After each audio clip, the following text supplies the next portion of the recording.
dhagaa darbannu jijjiirama nuti finne irratti sirbinee Oromoo dammaqsinee Oromoo tokko taasisnee kan nuti finne irratti ala taa'ee keessas taa'ee nuu barateera nuuf hojjeta kan jennee nu sabdannutu diina Oromoo ta'aa jira. Artistiin Oromoo garuu akka artiitti yoonanis jijjiirame weellisaan Oromoo duris yoo jijjiirame kan hin jaalanne hedduu jiru. Sababiin isaa maaliif? Rakkattee biiroo isaa dhaqxee dhaabattee akkaati kadhattu fedha. Fedhu dhaaboliin siyaasaa Oromoo. Dhaaboliin siyaasaa Oromoo of danda'anii fuulduratti deemanii hin beekan. Artistii Oromoo fuuldura qabu barbaadu. Hafeera barreessu. Hin jiru. Anaan amma akkas gochuu hin danda'u. Qooyan ka jedhu. Mee waa'ee caalaatti deemina. Uummanni Oromoo waa tokko beekuu qaba. Dhugaa dubbachuutti waa tokko beekuu qaba uummanni Oromoo. Wanni inni beekuu qabu maa inni? Wayyaan illeen akka nutti taphachuu turte. Dhaabni ammaa kuni biltsiginnaan kunis akkana nutti taphachuu jira.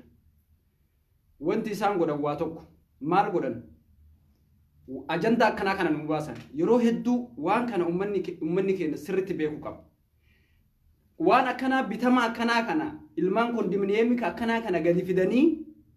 ilmaan kondominiyeemii kanaan biizii nu godhan. Kana duukaa biizii taana jechuudha. Kana duukaa biizii taana. Mee akka hin jirudha. Kana duukaa biizii taana gurbaa kana duukaa. Waa'ee qabsoo Oromoon dubbannu jechuudha gaafas. Waa'ee shira biltsiginnaan dubbannu jechuudha gaafas. Waa'ee ajjechaa ilmaan Oromoo hin dubbannu jechuudha gaafas. Waa'ee ilmaan Oromoo qalamanii gatamanii hin dubbannu jechuudha gaafas. Kana wajjin wal arrabsina gaa nutu wal arrabsa ofii walitti deebine. Waa'ee ilmaan Oromoo dubbachuu dhiifne, waa'ee kunnoo nama qalamee dubbachuu dhiifne, waa'ee ilmaan dubartoota ulfaa gudeedamanii dubbachuu dhiifne gaafa san waa'ee maalii dubbanna? Waa'ee nama tokkoo dubbannaa jechuudha. Haa jiraatu, haadhi isaatti ofirraa qabsaa'aan hedduutu jira. Qabsaa'aan kumaatamaatu jira. Dhiisaa waa'ee nama tokkootii miti dubbiin isaan ajandaa nuu baasan akka itti haasa'u waan inni haasa'uu qabu baasanii itti kennaniitiin ittiin biizii nu godhan. Hin qaroomnu nu maaliif nama tokko duukaa biizii taana? Waan har'a ilmaan Oromoo godhaa jiran laala biyya keessa jirtan warri biyya keessa jirtan argaa jirtan waan isaan qeerroo Oromoo godhaa jiran qeerroo ati dargaggeessa taateef maqaan kan qeerroodha siin jedhame. Qeerroodha maqaan silaa'uu qeerroo maqaadha. Qeerroon nama umriin isaa waggaa haga meeqaatitti hin beeytan. Na caala beeytan. Isaan garuu sanii miti kaayyoon isaanii ajandaa nu uumanii sanduuqa biizii nu godhuudha. Nu maaliif waan xiqqoo duuka biizii taane waan sanduuqa gizee hunda iyyaa oolla. Sanii miti dubbiin isaan ajandaa nu baasanii saniin biizii nu godhanii ilmaan Oromoo mana hidhaatti guuranii ajjeesaa qalaa dubartii gudeedaa. Dubartii ulfaa gudeedaati har'a waraanni Abiyyi Ahmad wanni inni godhaa jiru. Waraanni Abiyyi Ahmad kan inni dalagaa jiru misoomaa miti nama ajjeesuudha. Abaa'oo miti maaliif abaa'oo jedhama yeroo hunda maaliif abaa'ootti harki qabama? Abaa'oo miti kan nama ajjeesuu jiru ummanni himataa jira ifatti baasee ummanni kan ajjeesaa jiru waraana leenjii jedhaa jira ummanni Oromoo ka dubbateetiin ifatti boo'eetiin himataa jiru waraana nu ajjeesuu jira waraana mootummaatti nu ajjeesuu jira lakki. Waraanni mootummaa sin ajjeefne kanaas si ajjeese abaa'oo si ajjeese akkamiin jedhama naa himaamee kanuma.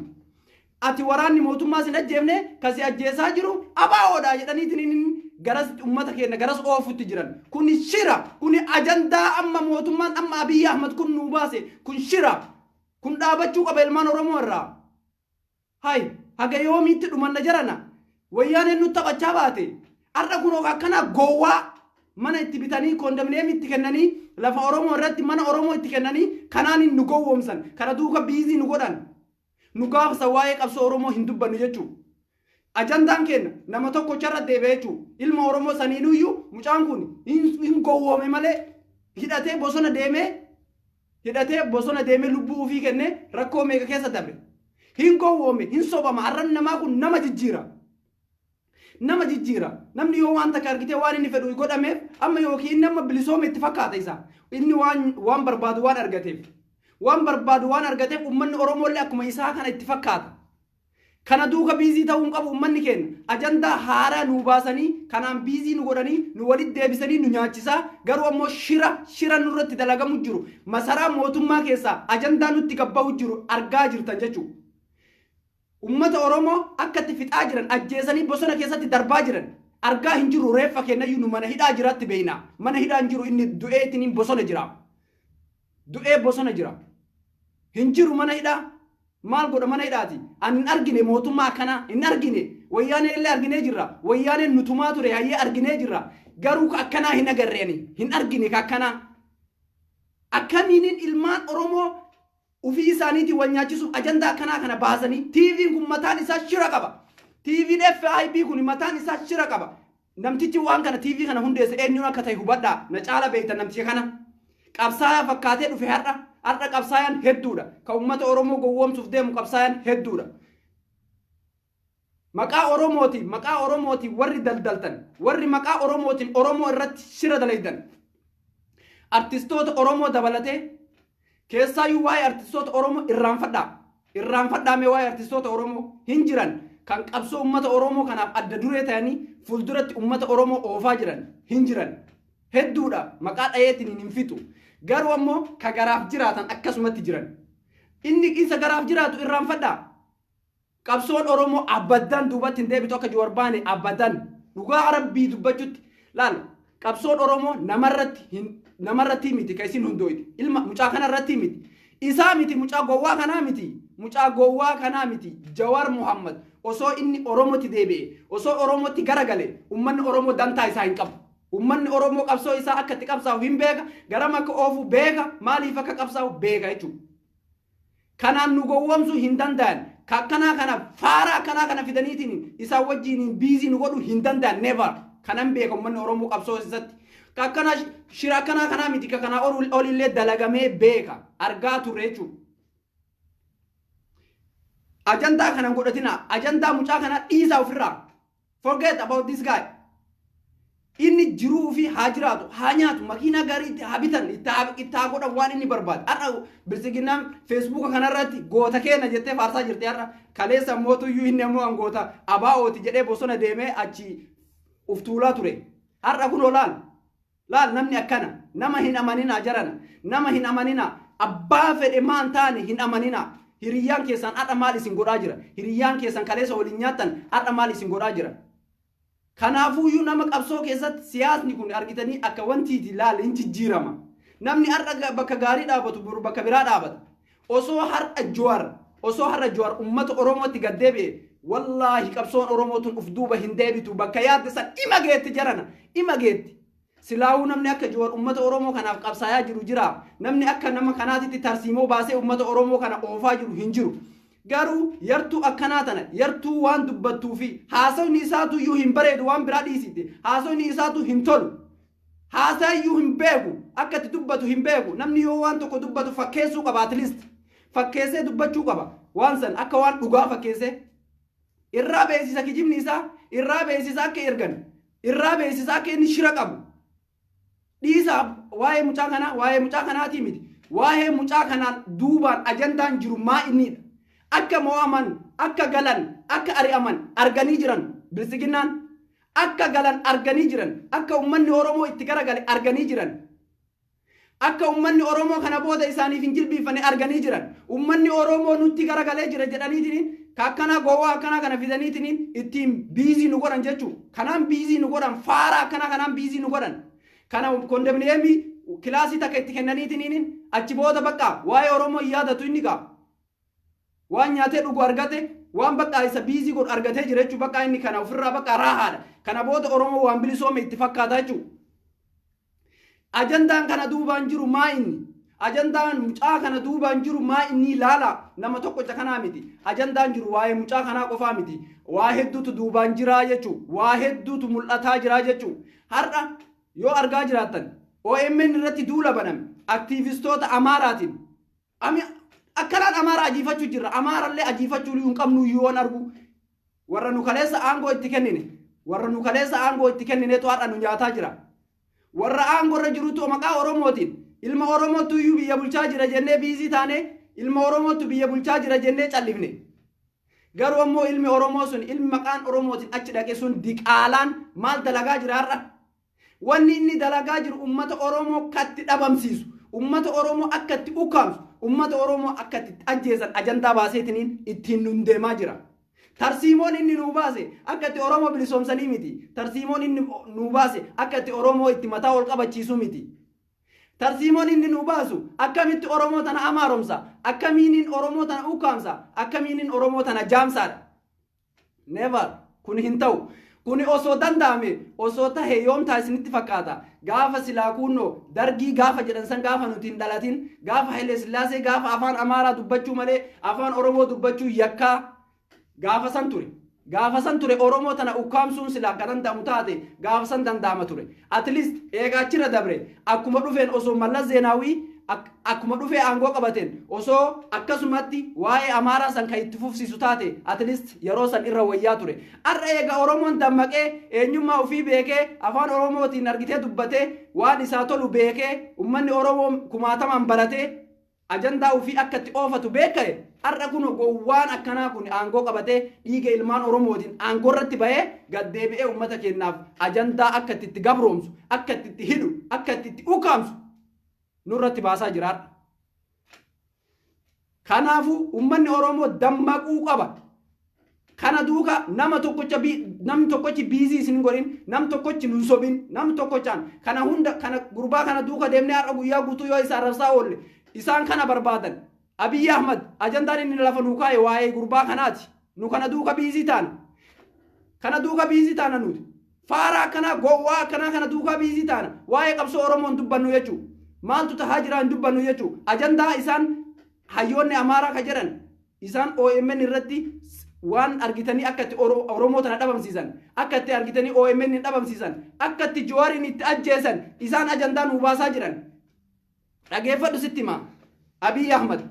gaafa ati Jawaar irratti waan tokko goote gaafa ati Jawaar waan takka hagana jaakeetti isaati irratti xurii takka facaaste ummanni oromoo bashaashaan deemu jimman dhaqu ummanni oromoo jimman dhaqu lukaanii masaraa mootummaa keessatti sitti dhufee tana si qabata jechuun ummanni oromoo akka har'a qalladdu kana sitti hin fakkaatin akka har'a qoosaa kana sitti hin fakkaatin gaafa san ummanni oromoo masaraa mootummaa keessatti ilaal akkanatti osoo ati akka shunkurtiitti gaccirtu akkanatti akka shunkurtii kana gaccirtee faffacaasna malee ummanni oromoo masaraa keessatti sitti dhufee achii gasti fuudha dhageette sitti fakkaachuu danda'arra Jawaar ajjeestee qabsoo kana wanti kana adeemsa amma feetu kana ummata oromoo amaaromsuu ummata oromoo ukkaamsuu ummata oromoo ajjeesuun akka ati amma deemaa jirtu kanatti galma siigaa sitti fakkaatasi no hin deemu eessayyuu ga'uu hin dandeettu eessayyuu dhaquu hin dandeettu gaafa sallaan ummanni oromoo gaafa ati Jawaar tuute gaafa ati Jawaar irratti waan tokko goote wallaahi wabillaahi ummanni oromoo masaraa achi bakka ati jirtu sanitti sitti dhufa akka har'aa kana adaba sitti hin godhu gadhee akkanaa tanaafi gadhee yartuu waan nyaattee bultuuf shira ummata oromoo irra dalaytu tana abdattee tana dhugaa si fakkaate warra si jala deemaa jiru si jala deemee harka si dha'u kana dhugaa sitti fakkaate har'a waa'ee maalii dubbata yoo argitanii jiraatan wanni isaan dubbatan waa'ee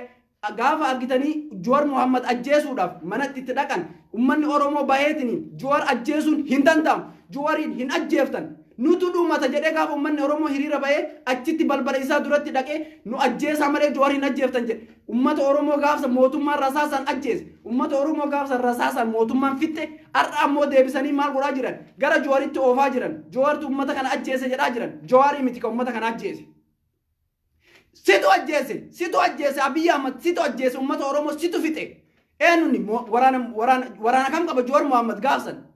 waraana kamiin himeenatti himi waraana kamiin ummata nama 86 fixe inni waraana kam qaba Jawaar Muhammad waraana kamiin inni ummata oromoo ajjeese kami waraanni Jawaar Muhammad kaatee argite ka ummata oromoo ajjeese si waraana kan keeti ajandaa ati lafa keettee biraa Raashiyaa deemteen ajandaa saniiniin waan ati argite lafa keettee har'a galgala dhaqaati ajjeesaa jettee itti ergite ummata oromootti ergite kabiraatii miti si ka ummata oromoo fixe har'allee ka qalaa jiru si dubartii ulfaa ka akka gudeetan godhaa jiru si mataa kan kee Jawaar Muhammadii miti Jawaar Muhammad har'a wanni inni barbaadu ummata oromoo mataa ol qabachiisuudha ummata oromoo argite kijiba kan kee kana jalaa baasuudha ummata oromootiif argite bilisummaa agarsiisuudha arra bilisoomtan jetteetiniin situ nutti hima bilisoomtan situ nutti hima bilisummaa situ nu barsiisa akkatti bilisoomne hin beeyne ummanni oromoo gaafa bilisoome hin beeynu nu ati aangoo qabattee bilisoomne nu kami bilisummaan ati nu argiteme ati yoo aangoo qabatte nu bilisoomne jechuu ati yoo kondamneemi gowwaa akkanaa kanaaf kondamneemi kennite ummanni oromoo bilisoome jechuudha ummanni oromoo bilisoome ka jedhamu gaafa ati aangoo qabattee miti gaafa dhugaan oromoo mul'atte gaafa ummanni oromoo waan du'eef waan ajjeefameef waan wareegameef waan lubbuu isaa itti dhabeef argate ummanni oromoo akkanaanii miti ka qabsaa'u waan qabsaa'uuf beeka waan argitee kararratti bahee rasaasa dura dhaabbateef beekaa jechuudha har'a yartuu gantuu meeqa nutti gadi fiddanii kanaanin biizii nu godhuu hin dandeettan kanaan biizii nu godhuu hin dandeettan abadan hin danda'amu kun dhaabadhaa Jowaar ajjeesuun Jowaar hidhuun Jowaar doorsisuun never qabsoo oromoo kana abadan duubatti deebisuu hin danda'u kana jala muraa hin danda'amu kana beeka hin danda'amu wallahi wabillahi hin danda'amu gaafa ati Jowaar Muhammad waan takka hin godha jettee achi ija kan kee gara galfatte ummanni oromoo akka har'aa kanaa miti har'a si sodaate sitti fakkaata ummanni oromoo wayita mana deemu hin sodaanne ummanni oromoo inumaahu har'a argitee xiqqollee taatu yookiin hin sirrooyta har'a deebi'a bor deebi'a namtichi kun har'a deebi'a bor deebi'a jedhaniitiin si eeguu jiran malee ummanni oromoo akkasii miti ummanni oromoo waan qabsaa'uu beeka akka itti qabsaa'uu beeka ati ammootu ajandaan kan kee akka itti Jowaar itti ajjeeftu akka itti Jowaar itti hiitu kana ajandaan kan kee kuni hin ta'u gaafa Jowaar ajjeefte atis akka duutu beeki kuni adiidha Jowaar ajjeefte taanaanin atilleen achumatti dhabamtaa jechuudha wallaahi wabillaahi kuni hin danda'amu OMN irratti amma ati ajandaan ati OMN irratti baaste jalqaba irratti maal godhudha jalqaba irratti ati OMN dhabamsiisuudha I know that OMN gaafa dhabamsiiste hoo namni waa ummata oromoo kanatti gadi miidiyaan ummata oromoo kanatti gadi himu waa gadi himu hin jiru jechuudha miidiyaan ati qabdu waa'ee kan keeti kan inni dubbatu ati har'a kana fuute kana goote kana godhe Abiy Ahmad asitti suuraa ka'e asitti kana poosti godhe asitti kana miidiyaan kan kee kaati har'a irraa iyyitu kun ajandaan kan kee hin beeyna jalqaba irratti akka OMN dhabamsiisu taate itti aansee akka eegasanii Jowaar dhabamsiisu taate eegasanii ummata oromoo kana ukkaamsuu lafarraa balleessuu ummata oromoo kana hidhuu doorsisuu dhabamsiisuu akka taate sirritti beeyna hin beeyna kana jala murree beeyna sirritti beeyna kuri ammootuyyuu hin danda'amu gaafa ati OMN hidhuudhaa deemtu akka ati booda Jowaar Muhammad ajjeesuudhaa deemtu ummanni oromoo beeka gaafa Jowaar Muhammad ajjeefte ummata oromoo guutuu akka ati lafarratti akka shunkurtiitti akkana ciruu barbaaddu akka ati fedhiin kan kee akkas taate ummanni oromoo sirritti beeka gantuu akkanaa kanaan nun gowwoomsitu dhageette kalee qabsaayaa fakkaate har'a ammootu abbaa garaa kalee qabsaayaa fakkaate har'a abbaa paartii kalee qabsaayaa fakkaate har'a kun olaan ka akkanaa kana jira laal kanaan nun gowwoomnu kanaan biizii nun gootu ummanni oromoo kanaan biizii hin ta'ina nama tokkocharratti biizii hin ta'ina ajandaan Abiy Ahmad kanaan hin biizii nu godhaa kaayyoo nafxanyaan lafa kaayatti waan manaa baheef achi geeffachuudha ajandaan isaa kuni hin danda'amu kuni never abadan hin ta'u kuni waan hin taane ummata oromoo ajjeesuun ummata oromoo lafarraa dhabamsiisuun wallaahi qabsoo oromoo duubatti deebisuu hin danda'u kana beeka kuni jala muramee beekuu qaba har'a nama tokko ajjeesuu dandeettan Jowaar ajjeesuu dandeettan Baqqalaa ajjeesuu dandeettan Hamzaa Booranaa ajjeesuu dandeettan Maraara ajjeesuu dandeettan Daawud Ibsaa ajjeesuu dandeettan Kamaal Galchuu ajjeesuu dandeettan waraan isin harka jira qawwee qabdan qawwee caccabaa wayyaaneen isinii dhiifte qawwee caccabaa saniin nama ajjeesuu dandeettan garuu ammootuyyuu qabsoo oromoon ajjeeftan qabsoon oromoo hin ta'u qabsoon oromoo bakka yaadi imagaa kana beekaa jala sararaati qabsoon oromoo bakka yaadi san imagaa osoo addachii fi samiintu walitti citte osoo ati Raashiyaa fi Ameerikaa fi Tiraampii waamattee Chaayinaa wajjiniin osoo ummata oromootti dhufte wallaahi ummanni oromoo kana booda bakka yaadi san imagaa hin gowwoomin faaraa kiyya hin gowwoomin sitti fakkaate kolfi har'a naftanyaa sitti kolfitu ka isin si jala deemtee harka sii dhooytu dhugaa sitti fakkaachuu danda'a dhugaa sitti hin fakkaatin yaa gowwaa dhugaa sitti hin fakkaatin ummata oromoo kanatti deebi waan ati har'a godhaa jirtu ummanni naftanyaa osoo aangoo qabatee hin godhu masaraa mootummaa keessatti Minilik hin ijaaru nama harka nama mure nama qale nama ajjeese nama darbe kanan masaraa mootummaa keessatti achitti hin dhaabu unkaan achi dhaabuu miti sila ati ka ijaarame san diiguuf ummata oromootiif ummata amaaraa walitti araarsu yoo barbaadde sila ka ijaarame san diiguuf sirra jiraate sila har'a ummata oromoo ati gandaan qoqqooduuf kutaan qoqqooduuf wanni ati hin godhamne wanni ati hin hojjenne hin jiru gizee kan masaraa mootummaa keessatti minilik dhaabdeetiin isaan biizii ni goota Haile Sillaasee dhaabdee biizii ni goota har'a uummata Oromoo fiddee akkanaa gowwaa akkanaa kana fiddee mana kilaasii takka itti kennite kanaaniin biizii ni goota jechuun hin danda'amu kun wanni inni beekuu qabu Jowaar Mohaammed wanni inni beekuu qabu osoo dachii fi samiin gadi citte Abiy Ahmed waa tokkollee sirratti gochuu hin danda'u uummata Oromooti si duubaan jira hin danda'u uummata Oromoo qabda yaa ilma dhiiraa yaa leenci yaa goota onnee sibiilaa wallaahi uummata Oromootu si duubaan jira uummata Oromoo bal'aa qabda onnee guutuudhaan uummata Oromootiif hojjadhu borganama wareegami shirri isaan sirratti dalagan abadan eessayyuu isaan geessuu hin danda'u uummata Oromootiif waan gaarii hojjadhuuti lubbuun kan kee haa dabartu uummata Oromootiif waan gaarii hojjadhuuti borganama lubbuun kan kee haa dabartu seenaa si yaadata Jowaar Mohaammed seenaa hojjadhu du'i seenaan ati kanaan dura hojjatte